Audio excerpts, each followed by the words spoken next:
Mahindra Singh Dhoni the best finisher. క్రీజ్లో అతను ఉన్నాడంటే గెలుపుపై ఒక ధీమా. అయితే ఇదంతా ఒకప్పుడు. ఇప్పుడు ధోనిలో ఆ కసి కనిపించడం లేదా? చెన్నై సూపర్ కింగ్స్ వరుస ఓటములకు కారణమేంటి? 39 ఏళ్ల ధోనికి వయసు సహకరించడం లేదా?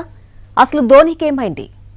మహేంద్ర సింగ్ ధోని భారత్కు 2 ప్రపంచ కప్లు అందించిన captain. T20 world cup, one day world కప్లు అందించాడు.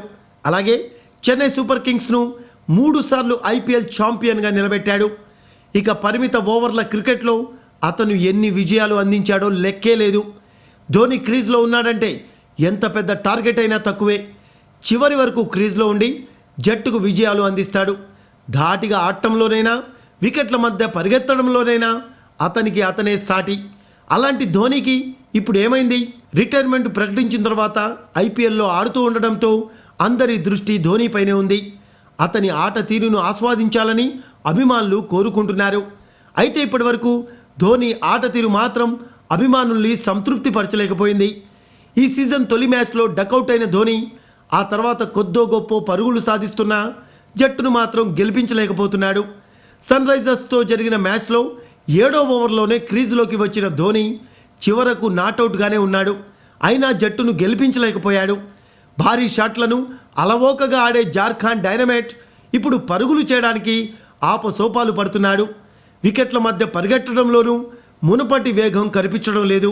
దాదాపు ఏడాదిగా క్రికెట్కు దూరం అవడంతో మ్యాచ్ ప్రాక్టీస్ లేక ధోని సరిగా ఆడలేకపోతున్నాడని అనుకున్నారు. అయితే ఐపీఎల్లో 4 మ్యాచ్ల తర్వాత కూడా ధోని తన మార్క్ ఆట తీరును అందుకోలేకపోతున్నాడు. గతంలో చివరి వరకు అతను క్రీజ్లో ఉంటే చాలు, గెలుపు తానంతటా అది వచ్చేస్తుందనే భరోసా ఉండేది.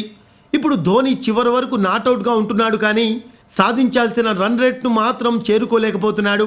ఏదో నామకే వాస్తేగా జట్టు ఓటమి ఖరారయ్యాక బాధేస్తున్నాడు.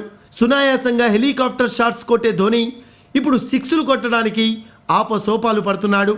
జట్టును గెలిపించాలన్న కసి కనిపించడం లేదని అభిమానులు నిరాశ చెందుతున్నారు. ఇక కెప్టెన్సీ పరంగా కూడా ధోని తీసుకుంటున్న నిర్ణయాలు కలిసి రావడం లేదు. బ్యాటింగ్ ఆర్డర్లో మార్పులు, టీంను యాక్టివ్గా ఉంచడంలో ధోని విఫలమవుతున్నాడనే విమర్శలు వినిపిస్తున్నాయి. మొన్నటి వరకు రాయుడు వస్తే తమ కష్టాలు తీరిపోతాయని అనుకున్నాడు. ఇప్పుడు రాయుడు, బ్రావో వచ్చినా చెన్నై సూపర్ కింగ్స్ రాత మారలేదు. పాయింట్స్ టేబుల్లో చెన్నై సూపర్ కింగ్స్ అట్టడుగున నిలిచింది. మరి ఇక ముందైనా ధోని తన ఫామ్ను తిరిగి అందుకుంటాడా? విమర్శలకు తన బ్యాట్తో సమాధానం చెబుతాడా? తనలో ఇంకా వాడి తగ్గలేదని నిరూపించుకుంటాడా? తన కెరీర్ను వీరబాదుడితో స్టార్ట్ చేసిన ధోని ఎండింగ్ను అదే దూకుడుతో ముగిస్తాడా? ఇక మిగిలిన మ్యాచుల్లోనైనా ధోని తన తడాకా చూపించాలని అతని అభిమానులు ఆశపడుతున్నారు.